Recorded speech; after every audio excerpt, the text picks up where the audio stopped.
창세기 1장 1절부터 31절까지 말씀 제가 봉독하도록 하겠습니다. 태초에 하나님이 천지를 창조하시니라.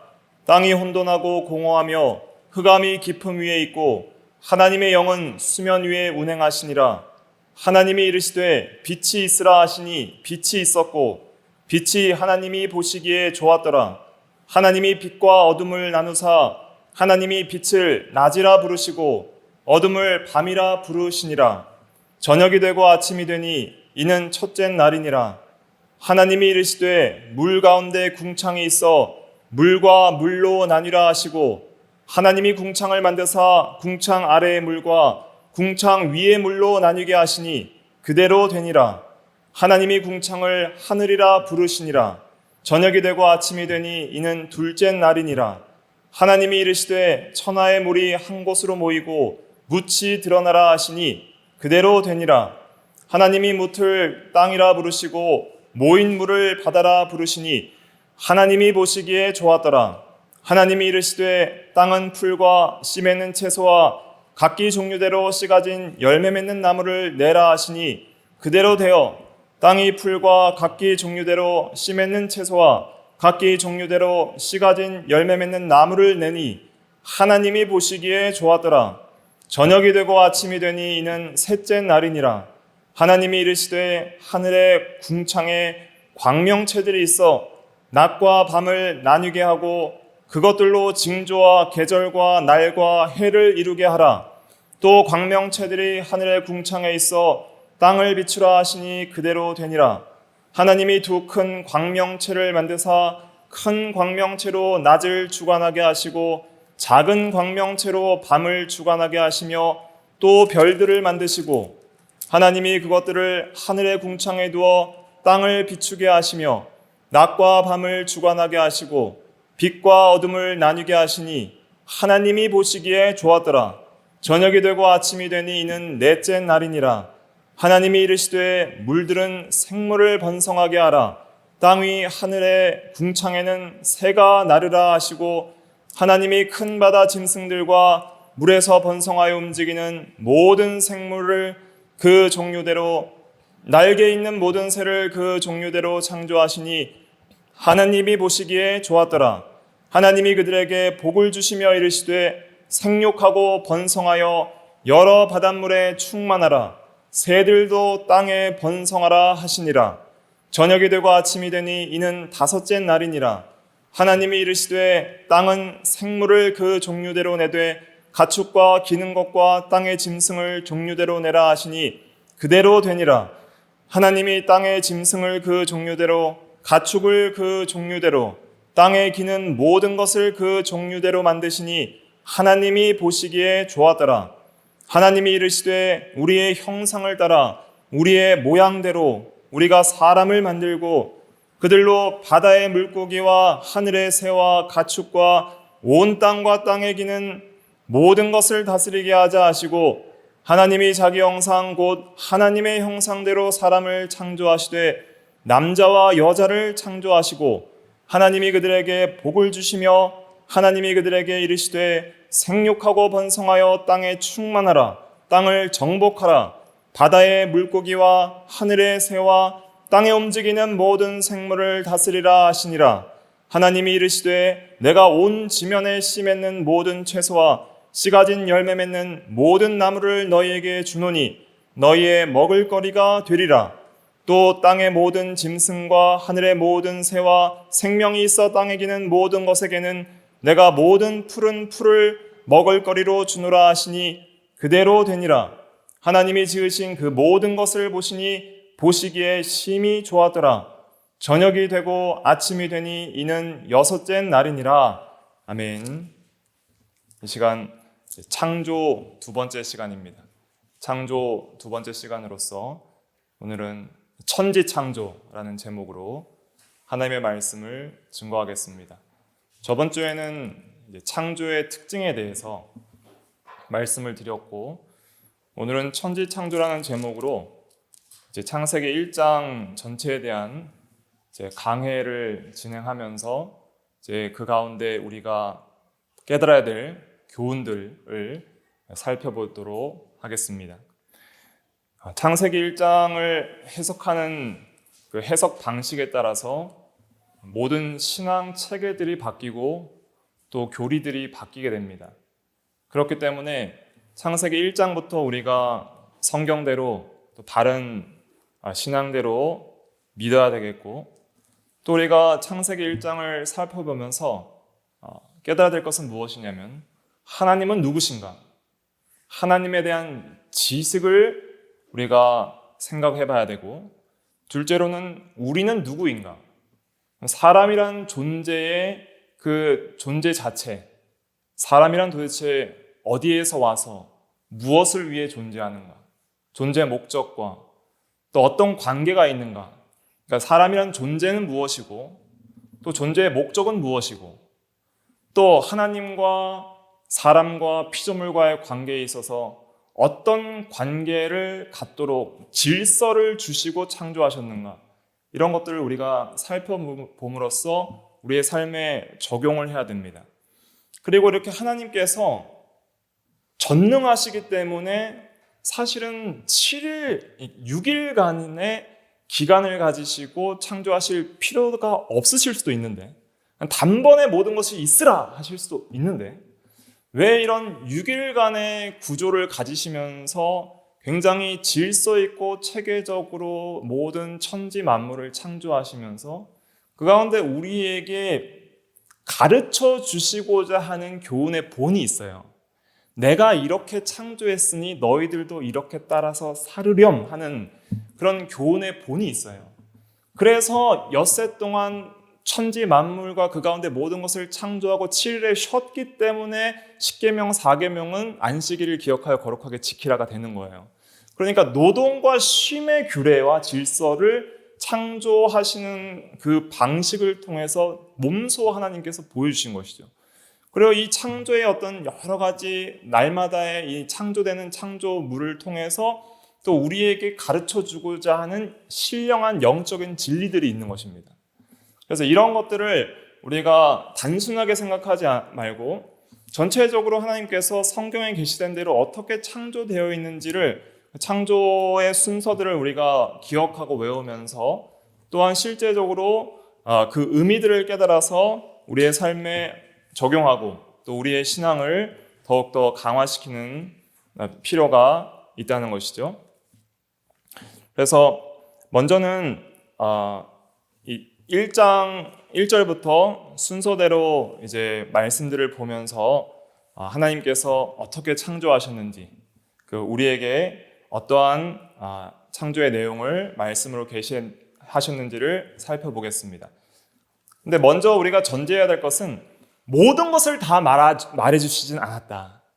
그러니까 어떤 과학적인 사실을 증명하시기 위해서 창세기 1장에 기록된 것도 아니고, 어떠한 모든 하나님께서 만드신 모든 것을 빠짐없이 세세하게 기록한 것도 아니고, 우리에게 구원에 필요한, 참으로 하나님을 알고 믿는 신앙에 필요한 가장 핵심적인 진리만을 이렇게 기록한 것이다 하는 것을 먼저 전제해 두고 성경을 읽어야 되겠습니다. 1절 말씀 같이 읽어보겠습니다. 1절 시작. 태초에 하나님이 천지를 창조하시니라. 아멘. 이 한 말씀만 믿어도 우리가 하나님을 바로 믿을 수가 있습니다. 태초에 하는 것은 히브리어로는 베레시트인데 그건 시작에 이런 뜻입니다. 시작에. 그러니까 모든 것은 시작이 있었다는 거예요. 하나님은 시작이 없으신 분입니다. 무시무종. 시작도 없고 끝도 없는 하나님은 영원하시다 하는 것은 어떤 시간적 연속성에 있는 분이 아니라 하나님은 시간을 초월하는 존재예요. 시간과 공간의 제약을 받지 않고 모든 시간과 공간은 하나님께서 만드신 것이고 하나님 안에 있는 것입니다. 그러니까 영원 전에는 하나님, 성삼의 하나님만 계셨어요. 그런데 모든 만물은 시작이 있고 존재의 시간의 시작이 있다는 것을 1절부터 선포를 하는 것이죠. 태초에 하나님이, 주어가 하나님입니다. 그러므로 하나님이 이 모든 만물을 창조하셨고, 그리고 모든 만물의 주인은 그러므로 누구예요? 하나님이라는 것이죠. 모든 만물의 주권은 하나님께 있고 모든 만물을 만드신 분은 하나님이시기 때문에 그 만물을 다스리시는 분도 하나님이시고 왕도 하나님이시고 하나님 외에는 어떤 신도 존재하지 않고 모든 이방신은 거짓이라는 것을 여기서 선포하고 있는 것입니다. 여기서 하나님이라는 단어는 우리 한글말로 하나님이지 영어로는 그냥 God, 갓이에요. 근데 대문자 갓을 쓰거든요. 그러니까 이방신에게도 쓸 수 있는 신이란 뜻입니다.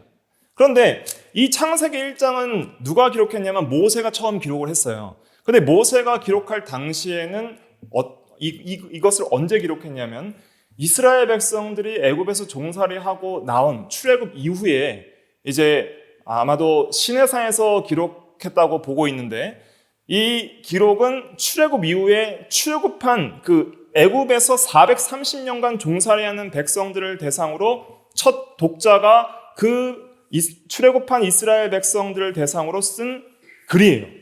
그렇기 때문에 출애굽한 이스라엘 백성들이 처음 애굽에서 나왔을 때 애굽에서 얼마나 많은 이방신들을 섬겼겠어요. 얼마나 많은 이방신들이 있다고 생각을 했겠어요. 그러니까 우리도 예수 그리스도 믿기 전에 얼마나 많은 우상들을 섬겼어요. 자기를 섬기고 영gat 미신들을 섬기고 하나님 외에 다른 어떠한 절대자가 있는 것처럼 또 어떤 이 세상을 지배하는 어떤 다른 권위가 있는 것처럼 생각을 했는데 딱 한 말씀으로 그 모든 것을 다 배격해버리는 거예요. 태초에 하나님이 한 신, 유일하고 참되신 한 신이 계신데 그 신이 모든 것을 시작하셨고 만드셨다. 그러니까 참되고 유일하신 한 분 신 외에 다른 모든 신은 헛것이며 너희들이 섬기는 해와 달과 별과 모든 피조물들, 어떤 사람들은 인도에서는 소를 섬기고 또 그 애굽의 10가지 재앙으로 칠 때 그러한 모든 재앙들은 애굽 사람들이 섬겼던 신들을 상징하는 것들이 있거든요. 그러한 것들을 치면서 이 세상에 있는 모든 것들은 하나님의 피조한 것이고 사실은 인간이 대리 통치자로 다스려야 될 것인데 질서가 무너져서 다스려야 될 것을 오히려 피조물을 신으로 섬기고 있는 그러한 것들을 모두 교정해 주시는 하나님의 말씀이다. 이렇게 생각을 하면 됩니다. 그래서 태초에 하나님이 천지를 창조하시냐 할 때 유일하신 한 분 하나님만이 참신이요 모든 것은 피조물이다 하는 그 개념과 질서를 가져야 됩니다. 영원하고 초월하신 한 분 하나님이 계신데 그분께서 모든 만물을 만드시고 그 안에 사람들을 지으사 하나님의 형상대로 지으시고 그 만물들을 하나님을 대신하여 통치하게 하셨다. 그래서 하나님께서 이 세상을 지을 때 천지를 지으셨습니다. 여기서 이 창세기 1장 1절은 어떤 사람들은 이걸 제목으로 생각해요. 주의하셔야 됩니다. 이거를 표제로 생각해서 이거는 타이틀이고 이제 한 3절부터 창조가 시작됐다 이렇게 생각을 하는데 창조의 시작은 몇 절부터예요? 1절부터입니다. 1절부터 창조의 시작을 봐야지 성경 전체 해석이 바로 되는 것입니다. 그래서 하나님께서 천지를 창조하시는 할 때 이때부터 창조가 시작된 거예요. 그럼 천지는 무엇이냐? 천이라는 것은 하늘을 가리키고 지는 땅을 가리키잖아요. 그래서 하나님께서 먼저 하늘을 창조하셨습니다. 그래서 이 세상의 공간들을 창조하신 거예요. 하늘이라는 것은.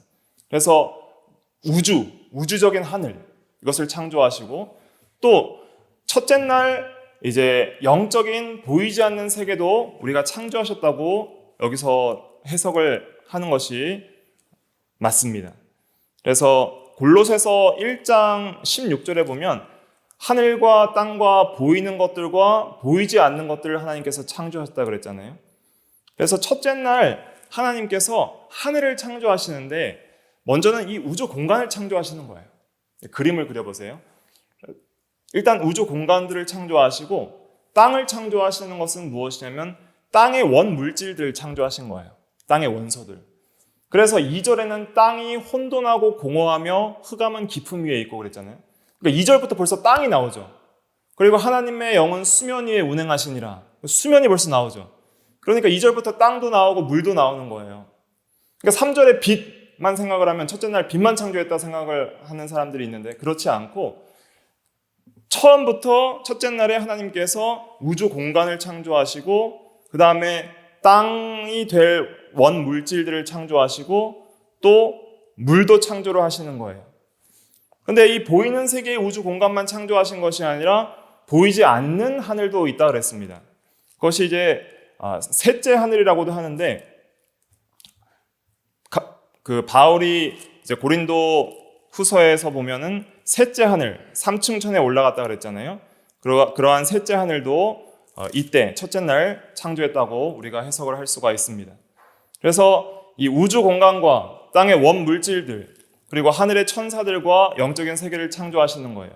그래서 보이는 세계와 보이지 않는 세계가 있어요. 그래서 우리가 이제 성도가 죽어서 가는 하늘은 보이지 않는 세계입니다. 그러니까 우주 공간 저편에 있는 하늘이 아니라 보이지 않는 또 다른 차원의 영적인 세계가 있는 거예요. 영적인 세계의 하늘을 창조하시고 그 다음에 그곳에 천군 천사들을 창조하시고 영적인 세계는 하나님이 왕으로서 온전히 다스리시는 거예요. 그런데 이 우주 공간과 이제는 지구와 해와 달과 별들을 창조하시고 그 물질적인 세계는 인간을 대리 통치자로 세우셔서 하나님이 왕이시지만은 인간들로 하여금 이 물질 세계는 대리 통치하도록 그렇게 작정하시고 명령을 하시는 것이죠. 그래서 1절부터 이제 창조가 시작되는 것입니다. 먼저는 원물질을 만들었죠. 보이지 않는 세계도 만들었고 보이지 않는 우주 공간들도 만들었고 그 다음에 땅의 원물질과 또 이제 물들을 만드시는 거예요. 그런데 처음 이것을 만드셨을 때에 잘 보세요. 혼돈하고 공허하며 라고 2절에 말을 하고 있습니다. 혼돈이라는 것은 무슨 뜻이냐면 형태가 없다는 것입니다. 처음 이렇게 흙과 물이 있는데 어떠한 땅과 바다의 어떤 이런 질서와 구조가 잡혀 있지 않고 또 아랫물과 윗물이 나누어지지 않고 형태가 없이 이렇게 질서가 잡히지 않도록 그렇게 혼돈하게 있는 상태였어요. 그런데 하나님께서 무질서와 형태가 없는 상태에서 질서를 잡아가는 방식으로 창조를 하시는 거예요. 그리고 공허하다는 것은 무슨 말이냐면 비어있다는 뜻입니다.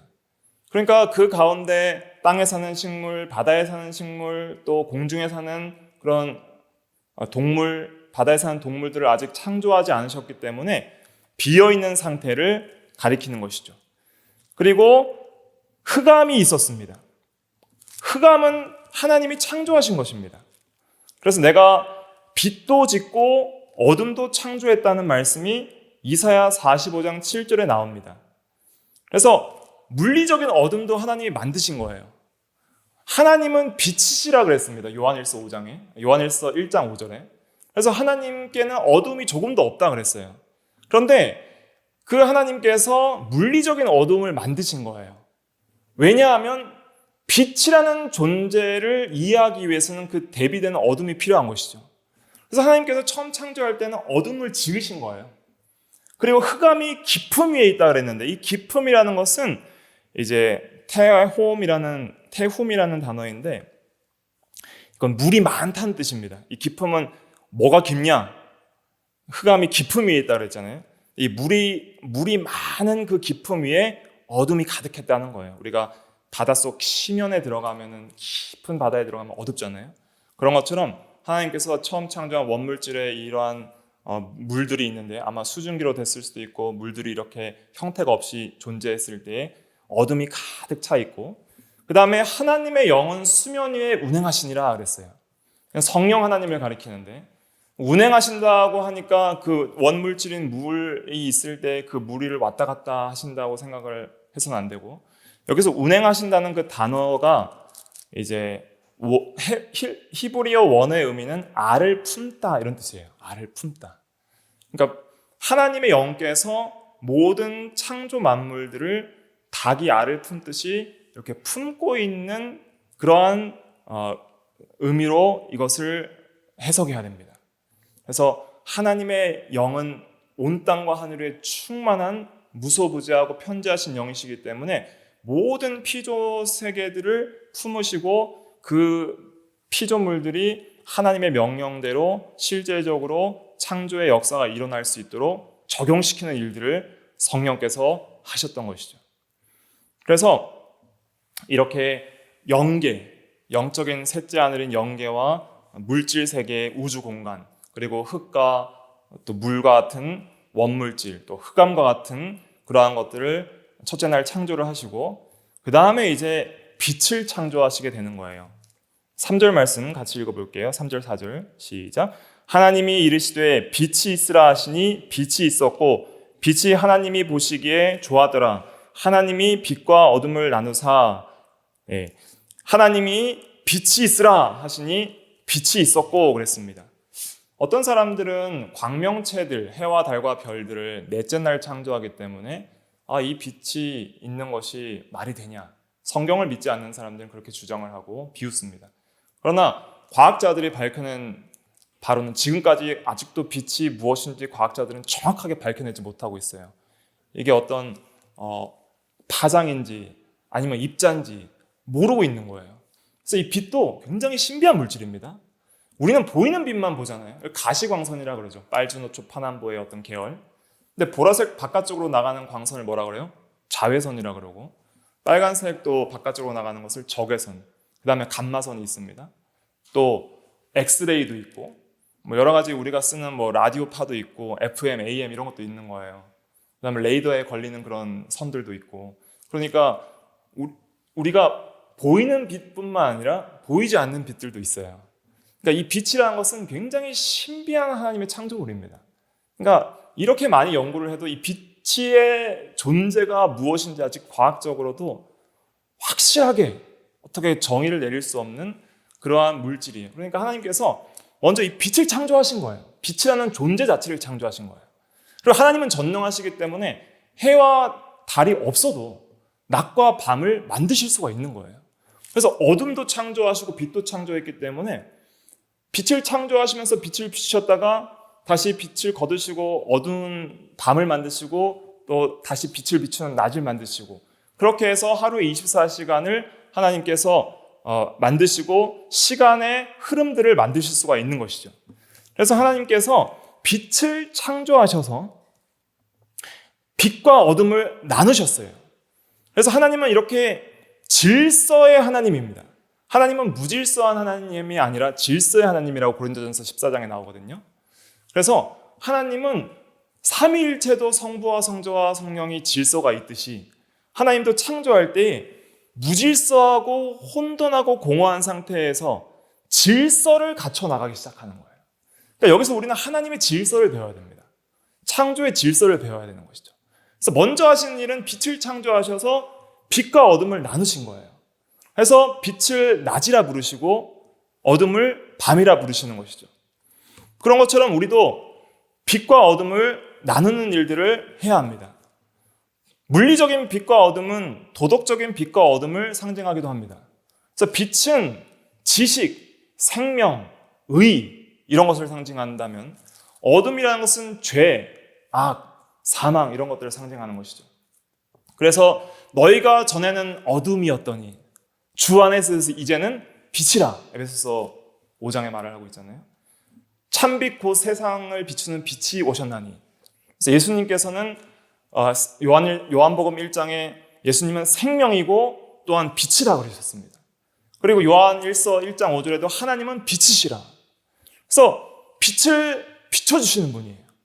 빛을 비춰줄 때에 어둠이 물러가고 모든 것이 밝게 보이고 빛 가운데 나아가게 되는 것이죠. 그래서 이 빛은 세 가지 의미가 있는데, 첫째는 영적인 빛이 있습니다. 영적인 빛이라는 것은 하나님이 빛이시라 그랬고 예수 그리스도가 빛이시라 그랬고 또 말씀이 빛이에요. 주의 말씀은 내 발의 등이요 내 길의 빛이니이다. 시편 119편 105절에 나오죠.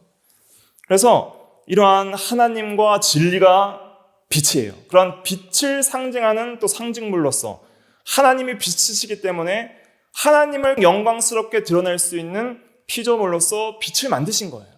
그리고 빛을 통해서 우리에게 진리를 가르쳐 주시는 거예요. 하나님이 빛이시다.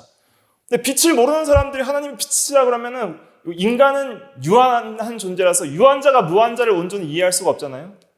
그런데 이 물리적인 빛을 볼 때 하나님이 얼마나 영광스러울지 우리가 어느 정도 추정할 수가 있는 거예요. 그래서 하나님께서 특별히 성도들을 부르실 때 마음속에 빛을 비춰주시는 거예요. 빛을 비춰줘서 죽었던 영혼을 살리시고 진리를 깨닫고 믿게 하시고 하나님을 아는 지식을 가지시게 하시는 것이죠.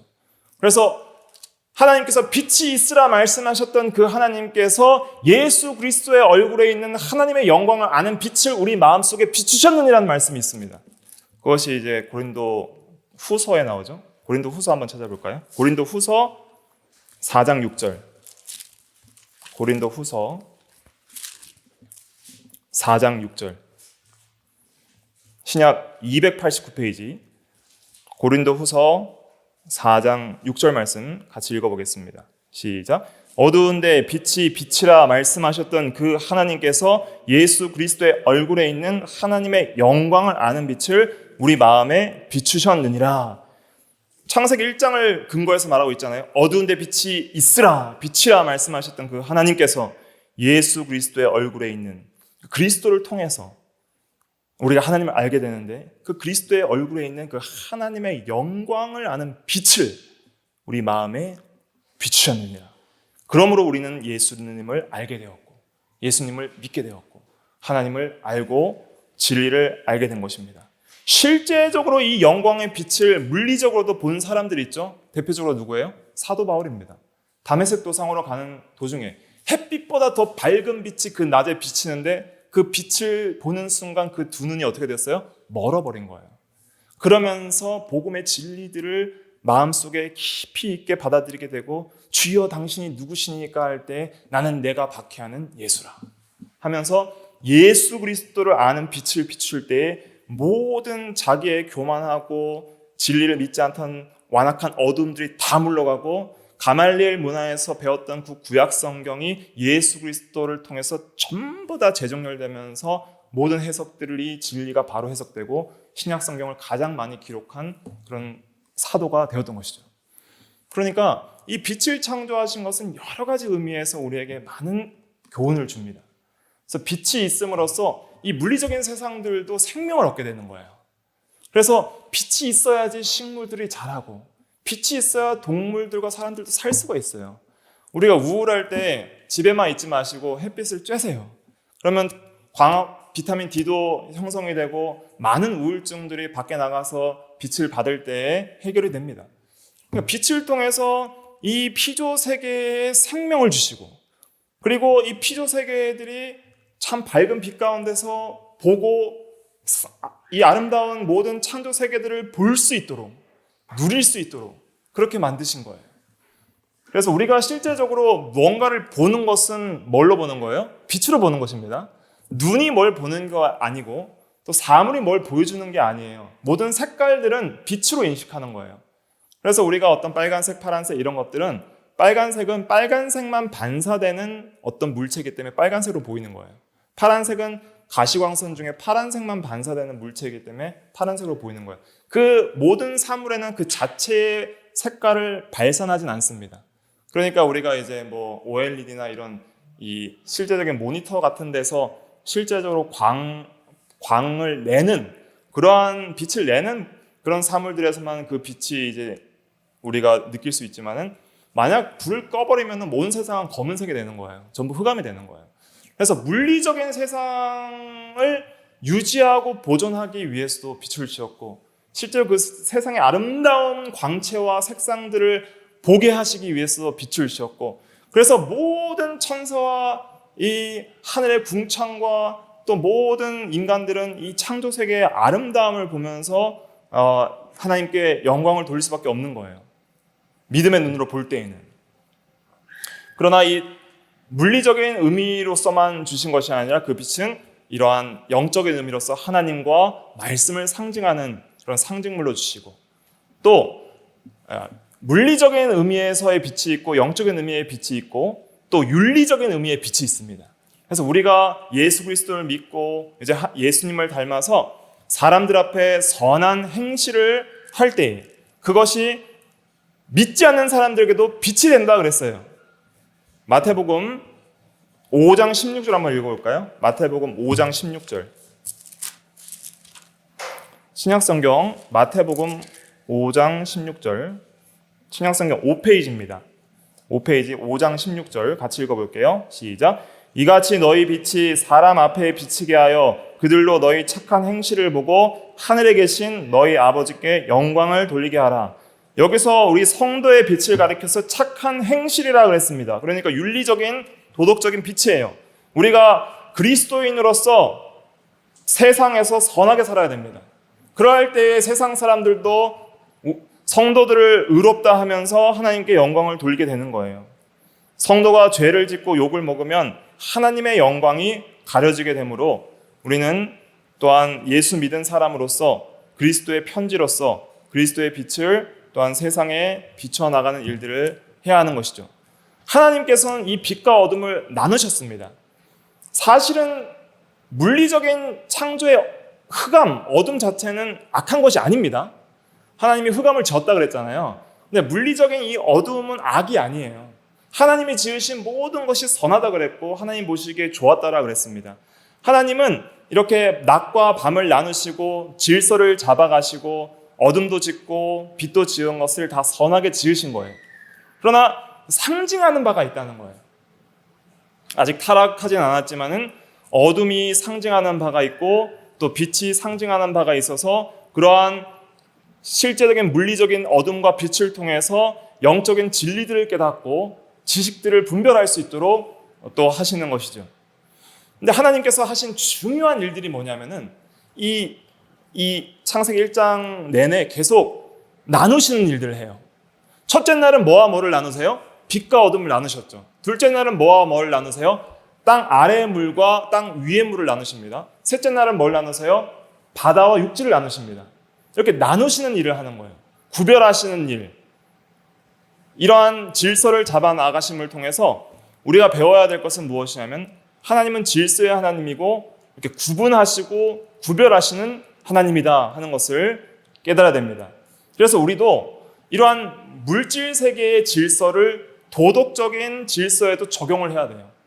그래서 악과 선을 나누고 진리와 비진리를 나누고 악인과 선인을 나누고 또 악한 영의 세력과 또 선한 그러한 천사들과 하나님의 사람들을 나누고 그렇게 해서 우리가 구별된 생활을 해나가야 된다는 것을 여기서 배울 수 있는 것이에요. 그래서 우리는 빛 가운데 행하고 빛의 자녀들처럼 살아나가야 하는 것이죠. 너희가 전에는 어둠이었더니 이제는 주 안에서 빛이라. 빛의 자녀들처럼 행하여라. 빛의 열매는 모든 착함과 의로움과 진실함에 있느니라 라고 에베소서 5장에 말씀하시잖아요. 그러니까 이제는 빛의 자녀들처럼 어둠의 세력에서 해방되어서 이제는 나누는 생활을 해라. 거룩한 생활을 해라. 거룩이라는 것은 구별하는 것이에요. 나누는 것이에요. 그래서 거룩하고 구별된 생활을 함으로써 이제는 하나님의 자녀답게 하나님처럼 살아라 하는 것이죠. 미래의 영광스러운 하나님의 나라에는 더 이상 어둠이 있을까요? 없을까요? 없습니다. 이제 우리가 장차 예수 그리스도 재림 이후에 완성된 하나님의 나라는 바다도 없고 새하늘과 새 땅만 있고 어둠도 없고 낮만 있다 그랬어요. 그 말씀 한번 찾아볼까요? 먼저 계시록 21장 1절. 요한계시록 21장 1절 말씀. 요한계시록 21장 1절. 같이 읽어볼게요. 시작. 또 내가 새 하늘과 새 땅을 보니 처음 하늘과 처음 땅이 없어졌고 바다도 다시 있지 않더라. 이걸 보니까 바다도 없고 그 다음에 22장 5절 시작. 다시 밤이 없겠고 등불과 햇빛이 쓸데없으니 이는 주 하나님이 그들에게 빛이심이라. 그들이 세세토록 왕노릇하리로다. 아멘. 다시 이제는 밤이 없어요. 그러니까 물리적 밤도 당연히 없겠지만은 그러나 도덕적이고 영적인 죄와 악들도 완전한 심판을 받아서 더 이상 이제 악이 없는 새하늘과 새 땅은 의와 평강과 희락이 넘치는 그러한 땅이 된다는 것이죠. 그래서 하나님의 영광의 광채가 햇빛보다 더 밝기 때문에 더 이상 등불과 햇빛의 비침이 쓸데가 없다는 거예요. 그래서 이제 마지막 때에는 더 이상 흑암도 없고 밤이 없는 그러한 의와 평강과 희락이 넘치는 하나님의 나라에서 우리가 또 살 소망을 빛을 통해서 또 깨닫게 되는 것이죠. 그래서 우리는 이제 나누는 생활, 이제 이 땅에서 여전히 우리가 새 사람을 입었지만 여전히 옛 사람이 남아 있고, 의롭다 하심을 받았지만 여전히 우리는 죄가 남아 있고, 또 우리가 이미 의인이 되었지만은 여전히 죄를 짓고 있고, 또 우리가 구원을 받았지만 여전히 악한 마귀와 대적하여서 싸워야 되고, 우리가 앞으로 승리를 보장받았지만은 그러나 여전히 우리는 선한 싸움을 싸워야 되는 그러한 영적 전투를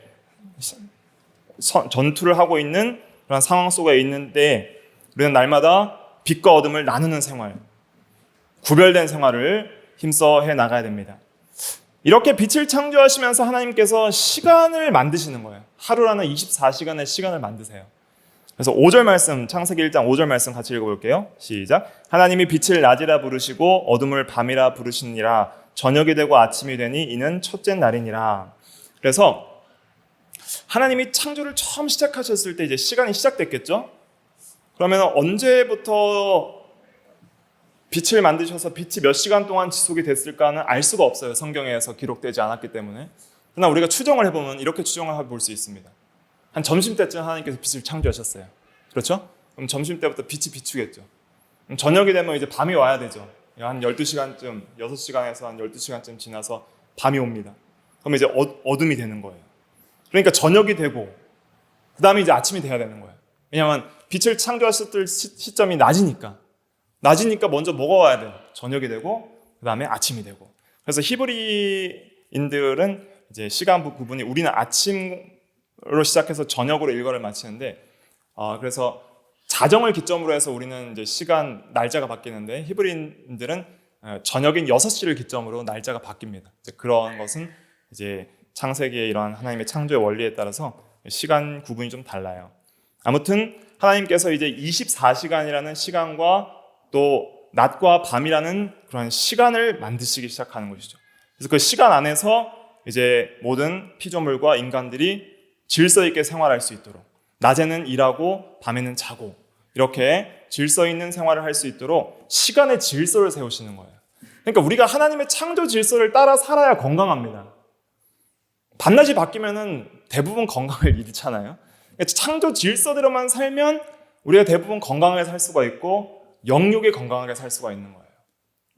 또 6일을 잘 일하고 안식일날 쉬어야, 그래야지 건강한 생활을 할 수가 있는 거예요. 또 노동과 쉼의 규례, 또 휴식의 규례도 적고, 또 이 결혼 규례도 이제 앞으로 주시게 되죠. 그러한 모든 것들을 통해서 이제 우리 성도들이 바로 살아갈 수 있는 그런 신앙적인 지침들을 주시는 것이죠. 그래서 하나님께서 첫째 날 이 빛을 만드심으로써 이제 시간이 시작되고 낮과 밤의 구분이 생기고 이제 하루의 구별이 생기게 되는 것이죠. 그래서 하나님께서 이러한 시간을 창조해 주시고 낮과 밤을 주신 것이 얼마나 감사한지 또 알 수가 없습니다. 그래서 밤이 언제인지 모르면 인간들이 자겠어요, 안 자겠어요? 안 자는 거예요. 계속 일을 하거나 아니면 놀거나, 이제 타락한 이후에는 여러 가지 무질서한 일들이 생기는 거예요. 이제 지금이야 뭐 이런 전등들이 있지만은 처음에 창조했을 때는 그런 게 없으니까 밤이 돼야 비로소 잘 때구나 아는 거예요. 그러니까 해가 뜨니까 이제 빛이 비추니까 이제 낮이구나 아는 거예요. 그러니까 하나님께서 이런 질서를 주시니까 우리가 사실은 은혜를 받는 거예요. 보존이 되고 유지가 되고 하나님의 질서의 통치에 복종할 때 건강한 삶, 영육 간의 건강한 삶을 살아갈 수가 있는 것이죠. 그래서 여러 박사님들과 의사님들이 말을 하는데 피곤하면 무조건 잘해요. 피곤하면 괜히 뭐 너무 시간을 헛되게 보내지 말고 잘 수 있으면 자고, 또 밤이 되면 좀 자고, 낮이 되면 또 일찍 일어나고, 그러한 일들을 잘 하는 것이 또 육체의 건강에도 굉장히 이롭다는 것을 알 수가 있습니다. 그 1장 다 해야 되는데 이제 시간이 많이 가가지고 그 물 나누는 것까지만 하고 마치겠습니다. 그 다음에 이제 6절 볼게요. 6절은 이제 궁창을 만드시는데 6절 같이 읽어볼게요. 6절과 7절까지 읽어볼게요. 시작. 하나님이 이르시되 물 가운데 궁창이 있어 물과 물로 나뉘라 하시고 하나님이 궁창을 만드사 궁창 아래의 물과 궁창 위의 물로 나뉘게 하시니 그대로 되니라. 아멘. 이제 둘째 날 궁창을 만드세요. 이 궁창을 8절에는 하늘이라고 이름을 부르셨어요. 궁창이란 건 무엇이냐면 큰 공간을 가리킵니다. 그래서 원 물질인 이 물들이 무질서하게 공허하게 형태가 없이 혼돈하게 있었잖아요. 혼돈하게 있었는데 이제 이 물들을 윗물과 아랫물로 나누시는 거예요.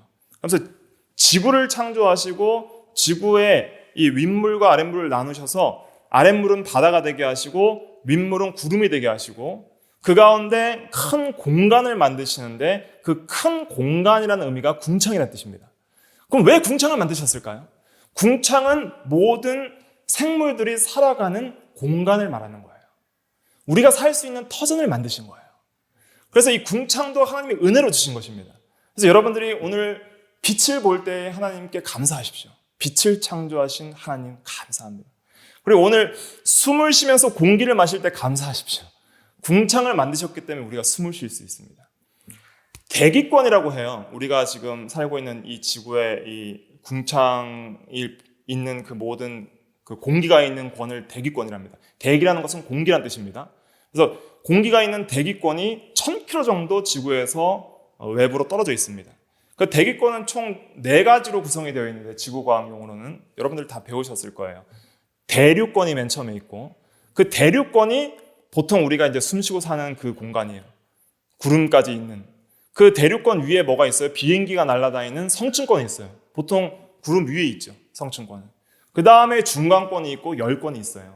그리고 열권 밖에는 외기권이라고 그러는데 그렇게 쭉 나가면 이제 한 1000km 정도까지 공기들이 있는 거예요. 그런데 대부분의 공기들은 이 대륙권이라는 구름 아래에 있습니다.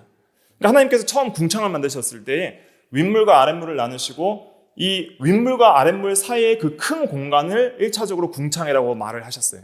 그래서 그 공간 안에서 생물들이 살 터전을 만드시는 거예요.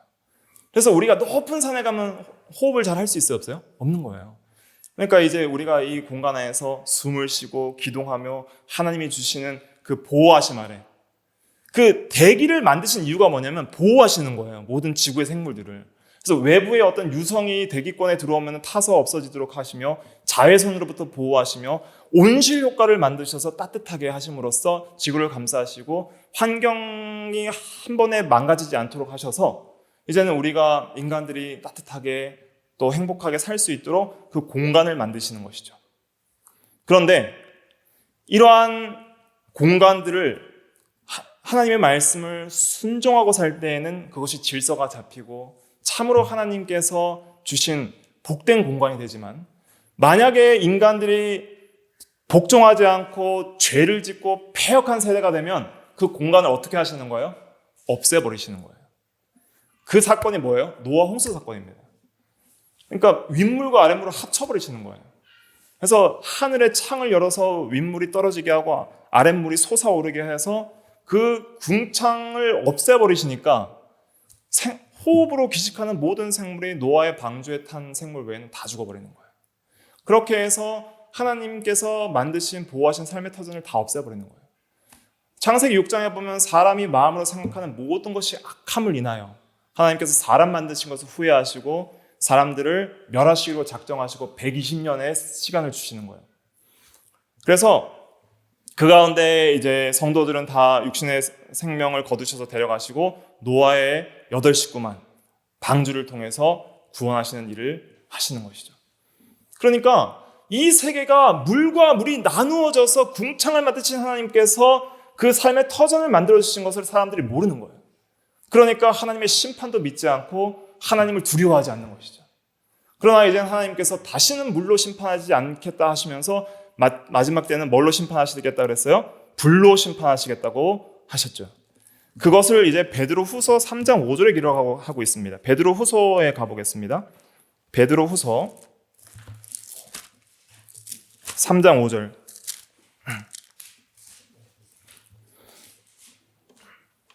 베드로후서 3장 5절부터 7절까지 의미를 생각하면서 같이 읽어보겠습니다. 시작. 이는 하늘이 옛적부터 있는 것과 땅이 물에서 나와 물로 성립된 것도 하나님의 말씀으로 된 것을 그들이 일부러 잊으려 함이로다. 이로 말미암아 그때 세상은 물이 넘침으로 멸망하였을 때 이제 하늘과 땅은 그 동일한 말씀으로 불사르기 위하여 보호하신 바 되어 경건하지 아니한 사람들의 심판과 멸망의 날까지 보존하여 두신 것이니라. 아멘.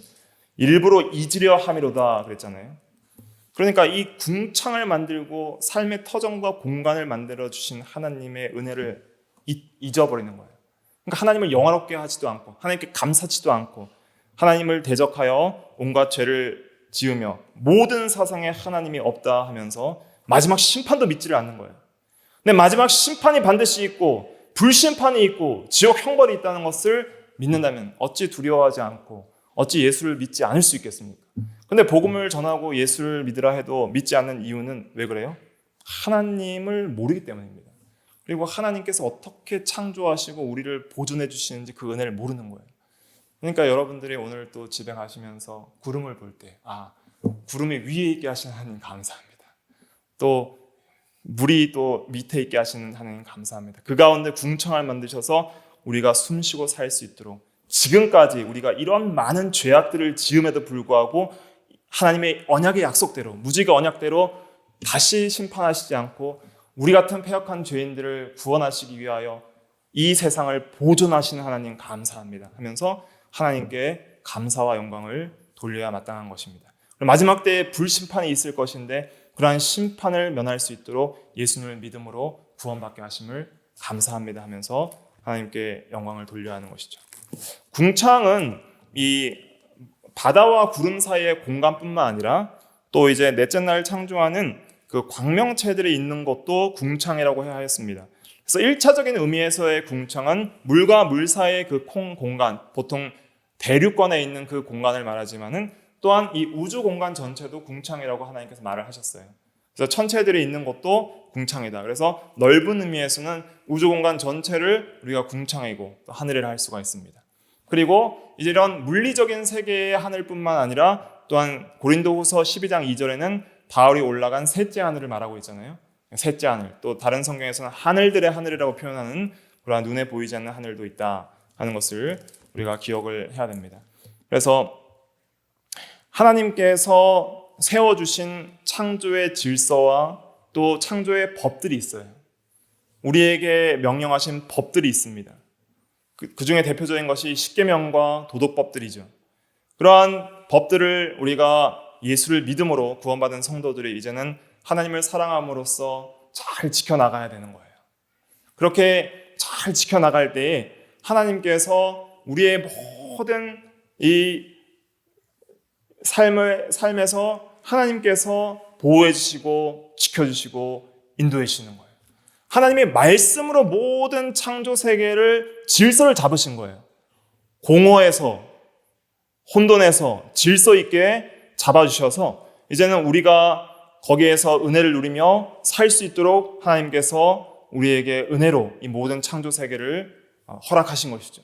그 가운데 이제 인간들을 마지막에 지으셔서 모든 창조 만물들을 다스리고 누릴 수 있도록 우리들에게 허락해 주신 거예요. 그럴 때 우리가 하나님을 사랑하고 하나님을 믿음으로 순종해서 살 때에는 하나님께서 많은 은혜와 복을 주셔서 우리가 공허한 심령이 충만케 되는 거예요. 말씀으로 공허에서 채움으로 됐고 혼돈에서 질서를 잡았기 때문에 우리가 말씀대로 믿고 순종할 때에 그런 질서 세계에서 살면서 하나님의 은혜로 우리의 심령이 충만하고 질서가 잡히는 거예요. 먼저 마음의 질서가 잡혀야 됩니다. 마음이 항상 지식과 감정과 의지가 질서가 잡혀서 바른 진리의 지식 안에 진리대로 싫어할 것을 싫어하고 선한 것을 좋아하고 악한 것을 미워하고 의지적으로 의를 순종하고 불의를 거부하고 하는 그런 마음의 질서와 삶의 질서들이 잡혀나가야 되고 또 실제적으로 그렇게 할 때에 주시는 또 하나님의 은혜들을 우리가 누려나가야 되는 것이죠. 삶에 있어서. 그래서 우리가 실제적으로 하나님께서 질서를 잡아놓으신 이 창조 세계에서 하나님께서 주신 법들을 질서 있게 순종해 나가면 우리가 많은 은혜들을 받게 되는 거예요. 그런데 만약에 우리가 그러한 법들을 순종하지 않고 질서를 거부하게 되면은 질서가 변하여 다시 뭐가 돼요? 혼돈이 되는 거예요. 그리고 체험이 변하여 공허가 되는 거예요. 그러니까 다시 창조 전으로 돌아가는 거예요. 무질서한 상태, 체험에서 공허한 상태, 우리가 말씀으로 충만한, 은혜로 충만한 상태에서 다시 전혀 공허한, 영적으로 공고하고 가련한 심령들이 될 수 있는 것이고, 또 우리가 질서 있는 삶을 벗어나서 이제는 또 무질서한 삶으로 갈 수가 있는 거예요. 그러니까 하나님께서 창조의 질서를 만드시고 또 우리에게 이러한 것들을 가르쳐 주신 것을 깨닫고, 또 우리가 질서대로 살아갈 때에 이 창조 세계를 보존하셨다는 것을 기억을 해야 됩니다. 그래서 그러한 믿음을 가지고 우리가 말씀을 잘 순종해 나가는 우리가 돼야 되겠고, 또 첫째로는 하나님께서 이 모든 만물들을 창조하신 주인이시다. 그러니까 하나님이 주이시다 하는 하나님 주권 사상을 가져야 돼요. 모든 삶의 주어가 하나님이 돼야 됩니다. 근데 타락한 죄인들은 항상 세상의 주인이 누구예요? 자기인 거예요. 자기. 그러니까 창세기 1장을 통해서 존재의 정체성을 알게 되는 거예요. 하나님은 누구신가? 창조주이시다. 그분은 왕이시고 주인이시다. 나는 누구인가? 피조된 인간이다. 하나님의 형상대로 피조된 인간이다. 그러므로 나는 어떻게 살아야 하는가? 하나님의 영광을 위해서 살고 하나님께서 주신 법과 질서대로 살아나가야 된다. 그렇게 살 때에 하나님께서 기뻐하시고 보시기에 좋았더라 하시면서 모든 은혜들을 주신다. 그러나 우리가 그 하나님을 거부하고 내가 왕된 삶을 살고 법과 질서를 무시하면 하나님이 보시기에 악하더라. 그럼 악하더라의 결과는 뭐예요? 심판인 거예요. 근데 우리에겐 소망이 없어요. 왜냐하면 우리는 항상 악하기 때문에. 마음으로 생각하는 모든 것이 전적으로 타락해서 항상 악하기 때문에 소망이 없어요. 그런데 우리의 유일한 소망이 누구예요? 예수 그리스도신 거예요. 예수 그리스도를 믿음으로 우리가 법적으로 얻게 되고, 또 실제적으로 예수님의 은혜로 날마다 실제적인 성화를 이뤄나갈 수 있도록 하나님께서 은혜를 주시는 것이죠. 그래서 우리가 감사함으로써 이제 매일의 삶을 믿음으로 하나님을 더욱더 바로 섬기고 또 믿음으로 순종하는 삶을 살아나가야 합니다. 그래서 우리가 창세기 1장을 묵상하실 때마다 창조주가 살아계신다. 그 창조주의 은혜로 우리가 오늘날도 빛과 살 터전 속에서 하루를 살아가고 있다. 내게 주신 모든 것이 하나님이 주신 것이다. 하나님의 은혜로 주신 것이고 하나님이 주권적으로 만드신 것을 내가 누리고 있는데, 내가 함부로 하나님을 떠나서 자기가 주인된 삶을 살고 하나님을 영화롭게도 하지 않고 감사치도 않고 하나님 없이 하나님이 만드신 것을 애써 잊으려 하면서 하나님 없이 하나님의 법을 어기면서 살아서는 절대 안 되겠다. 그러나 우리는 그러한 죄를 지었음에도 불구하고 예수 그리스도를 통해서 구원받은 다시 빛으로 나온 빛의 자녀들이다 하는 그러한 정체성을 가져야 되는 거예요. 우리가 어둠이 되었고 죄악 가운데 흑암 속에 빠진 영적으로 완전히 하나님 앞에 죽은 자, 하나님을 모르는 자가 되었는데 예수 그리스도의 얼굴에 있는 하나님의 영광을 아는 광채를 비춰주시는 거예요. 완전히 어둠 가운데 방황하던 죄인들에게 물리적인 빛을 창조하신 하나님께서 영적인 빛을, 진리의 빛을 비춰주시고 성령의 빛을 비춰주셔서 우리의 영혼이 살아났기 때문에 우리는 이제 하나님을 압니다라고 고백할 수밖에 없는 거예요. 하나님이 이 모든 창조하신 창조주인 것을 압니다. 하나님이 세상의 왕이심을 우리가 압니다. 주님께 모든 영광을 돌리나이다 하는 그 고백이 이제는 우리가 구원받은 성도로서 드디어 빛을 받음으로써 그 고백을 할 수가 있는 거예요. 또 이 공간들이 우연히 생긴, 진화로 생긴 그 공간이 아니라 하나님이 우리의 육신적인 생명도 보존하고 유지시키기 위해서 만들어주신 공간임을 이제는 압니다.